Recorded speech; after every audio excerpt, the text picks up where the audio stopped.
Hello everybody, welcome to Money Vikings Collectibles. Have a interesting short video for you today and a really interesting collectible that I enjoy quite a bit.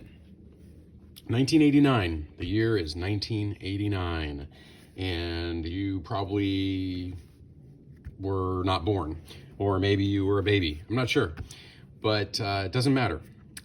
1989, they came out with this cool box set, Advanced Dungeons & Dragons 2nd Edition Spelljammer Game, Adventures in Space. This was another one of the Forgotten Realms kind of spin-offs, and it was essentially, as the name shows here, as the picture shows, it was basically Dungeons & Dragons in space. Now, I know there's people out there that do not like this, and they're the classic, it's about Dungeons and Dragons, okay? You're going into dungeons, you're defeating dragons, you're not in space. I would challenge you to be open-minded. One of the reasons is because the spaceships, they're not like Star Trek. They're not like Star Trek spaceships. They're not like on warp speed or anything. Number one, Dungeons & Dragons is full of magic, wizards, magic, etc.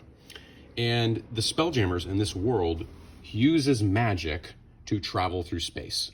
So these powerful wizards basically, I think, create the ability for there to be like an air bubble around the spaceship. It can travel through space.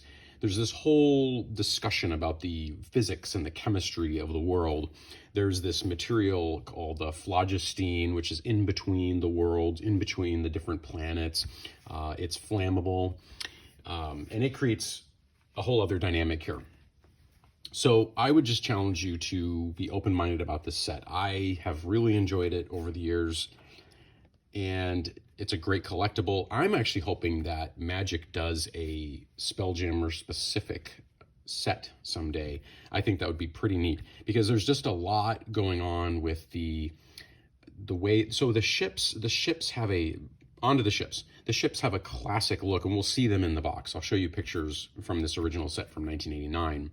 And they look like, it's like a Spanish Armada type ship, they're made of wood, and they're beautiful, and they have curves. And, and then some of them are more whimsical. You have Illithids and Mind Flayers that have certain kinds of ships. You have elves that have certain types of ships. You have dwarves that have certain, gnomes. Gnomes are big. So gnomes are big. That was pretty ironic. Anyway, that was the deal here. I thought it was great. Again, I loved the artwork. That's what got me into it. The fantasy, the artwork, the adventure, just a great game. So if you hate it, don't play it. But if you think this is cool and you want to collect it and you want to play it, then good for you. That's where I'm at. This set here, as you can tell, I like, if I'm going to have something as a collectible, I want the box to be in really good shape. It can be a little bit of wear and tear, but this one's pretty beat up for my taste with collectibles. It's still worth something though. This set would probably sell for 60 bucks. There are a few on eBay that are, being bid up at the moment. They do sell. I don't know if it's nostalgia. I'm not sure if people are actually using them to play or if it's more of a nostalgic product, but either way, it's worth something. Great picture here. You have kind of this space pirate type thing going on. He's definitely taken this Illithid down. He's taken his magical potion or something that's around his neck. I'm not sure. But, the Mind Flayer is totally nasty looking. And, these things they remind me of the Borg, if you're a Star Trek Next Gen person. So, they attach to your brain. They control your brain. They have psionic abilities. They make you part of them or something. They're obviously just nasty creatures. Oh, I've got I should bring, Mr. X. I want to start bringing this guy out into every episode, but there he is. He's changed over the years. He added a few pounds, as you can see. It was 1989 when he looked like that. So, very cool. I love the way this is laid out. The book is enjoyable. And, here's wizard spells. Here's a discussion about spell jamming. Spell jamming is the conversion of magical energy directly into motive force for ships in space. Spell jamming can be accomplished either by spells or through a magical device known as the Spelljammer Helm. Both priests and wizards can spell jam, as can creatures with spell-like abilities. So it talks about the Spelljammer helm. It's a device formed like a great chair with recesses for the head, feet, and arms of the person using it. So, you know, you have like a wizard sitting in this sort of throne controlling this these ships. And I'll show you the ships in a minute. But as you can see, this even has kind of a, you know, Spanish kind of Armada Conquistador type vibe to it. Look, he's got a peg leg and everything. But I like the idea.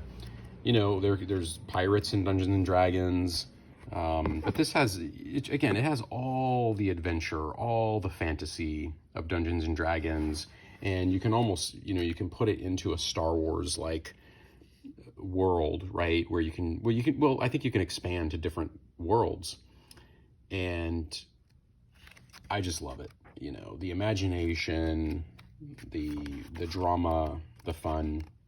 I think is really cool. Who wouldn't want to be that guy? I mean, that guy is just, he's ready to party. There you go. All right. Ship recognition manual. I'm not going to spend too much time on this. I love the cover art. The art inside is so-so. They're just sort of like schematic drawings, but I'll show you better drawings of the ships. But what a great image of this ship. It's essentially, it's a Mind Flayer ship. It looks like it's getting hit by another ship, but this is, you know, this is your Nautiloid from, you know, we've just seen this in Baldur's Gate, right? The Mind Flayer ship. So just trying to give some context of where this stuff came from. You know, it wasn't just invented for Baldur's Gate. This has been out for quite a while. And again, this is a set from 1989. I don't know if this Monstrous Compendium came with this set or not. I think it did, but details getting a little fuzzy. I'll have to research that. Yeah, totally fun. You got all the cool kids in here. Yep, pretty neat. Some artists had a great time coming up with all this stuff. All right, these are pretty neat. These are some of the ships, Dragonfly. And my understanding is that they, you know, various styles of ship were for various sort of races, like, you know, again, okay, well, it says built by lizard men. So this one's lizard men and humans. Fly that one. This one here, built by the Neogi, used primarily by them, saves as metal, power type, life jammer. You can really go down the rabbit hole on this stuff. Built by humans, used by all races. Oh, here's the Elven ship. Almost reminds me of like a Romulan type ship. Maybe they did that on purpose. But yeah, this is the elves. Some men fly these, I guess, and women. That one again. Looks like there's some duplicates in here. What is this? The Quad of Thay, built by mages and priests. Okay, so there you go. Pretty neat. What is this? Humans. Okay, there's just a boring old clipper ship. Who's this? Humans and lizard men and some elves fly the hammer ship. But, you know, it's kind of got that Star Trek vibe. These little cutouts.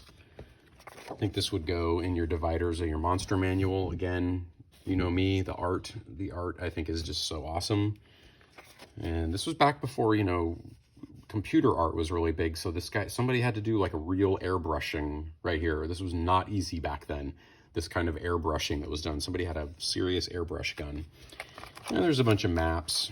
A few of these guys. Oh, it's a little disorganized here. What's this here? You could send this into TSR's marketing department. Customer response card. Well, there you go. There's a customer. How old's the user's product? Okay, there's a customer response card.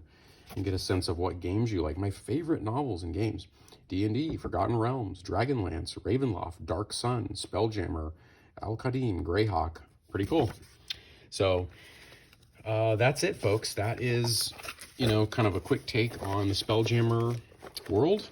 And I hope you enjoyed this. Please like, please subscribe, so I can pick up more awesome, you know, nostalgic collectibles and share them with each other. And tell me about your favorite Spelljammer ship or Spelljammer experiences.